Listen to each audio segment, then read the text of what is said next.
अक्सर हम सभी लोगों ने अपने आसपास ऐसे बहुत से लोगों को देखा होगा जो दूसरे लोगों से कम हुनरमंद होते हैं। उनमें दूसरे लोगों की अपेक्षा कम टैलेंट होता है, लेकिन वो उन लोगों से ज़्यादा कामयाब हो जाते हैं। फिर हम यह सोचते हैं कि यह तो उनकी किस्मत अच्छी थी या फिर ऊपर वाले ने उनका साथ दिया।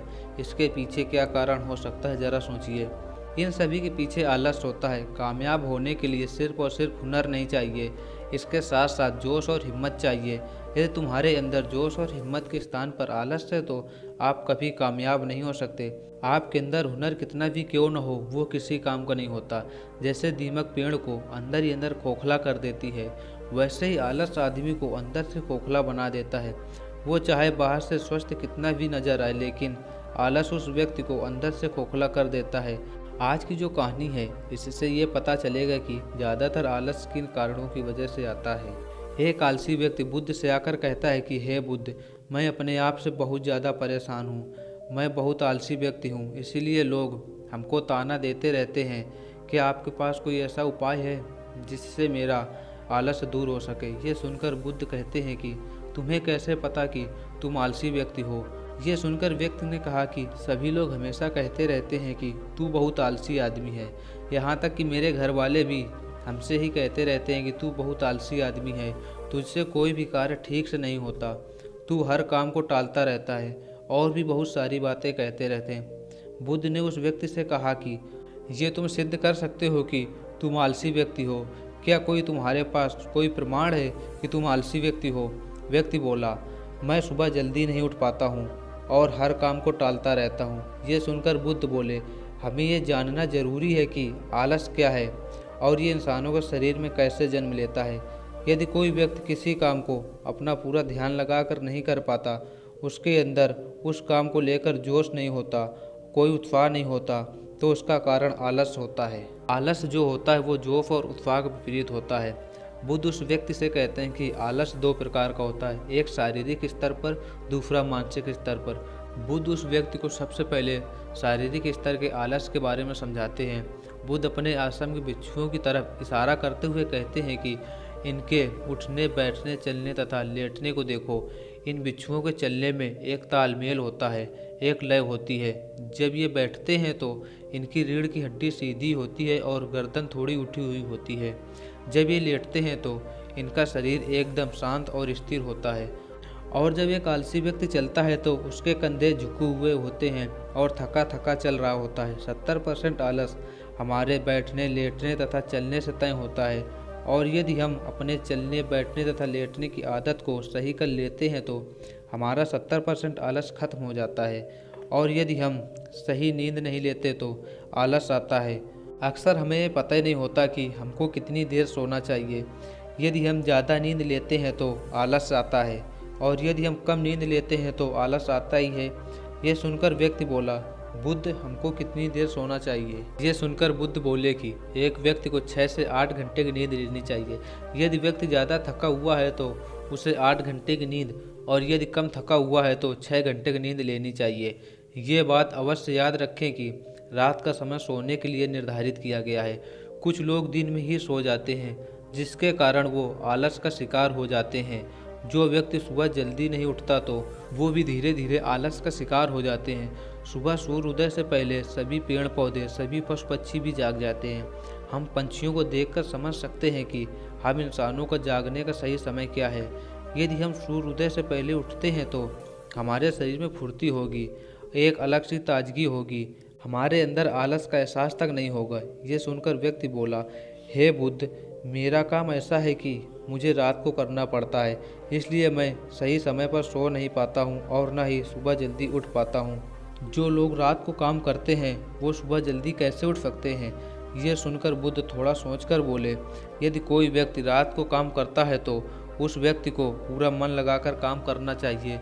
यदि ऐसे लोग रात को काम करके दिन में भी सोते हैं तो वो आलस से बच सकते हैं, लेकिन एक सीमित नींद लेनी चाहिए। दिन की अपेक्षा रात को ज़्यादा गहरी नींद आती है, क्योंकि दिन में शोर शराबा ज़्यादा होता है। इसलिए दिन को ऐसे स्थान पर सोना चाहिए जहाँ पर आप अच्छी नींद ले सकें। यदि व्यक्ति सही समय पर सही भोजन करता है तो वो आलस से बच सकता है। कुछ लोग तो ऐसा भोजन करते हैं कि उस भोजन से ऊर्जा ना के बराबर मिलती है। जिसके कारण वो आलस का शिकार हो जाते हैं। अक्सर गलत समय पर उल्टा सीधा भोजन करने से आदमी का मोटापा बढ़ता चला जाता है। एक पतले व्यक्ति की अपेक्षा मोटे व्यक्ति में आलस पाने की संभावना ज़्यादा होती है। इसीलिए भोजन ऐसा करो कि जिसमें कुछ ऊर्जा हो और आपका मन काम करने में लग सके। ये सुनकर व्यक्ति बोला, बुद्ध, मैं शारीरिक स्तर का आलस समझ गया हूँ, ये मानसिक स्तर का आलस कैसा होता है? ये सुनकर बुद्ध समझाते हुए उस व्यक्ति से कहते हैं कि व्यक्ति को बहुत सारी समस्याओं का सामना करना पड़ता है, उसे बहुत सारी असफलताएं मिलती हैं।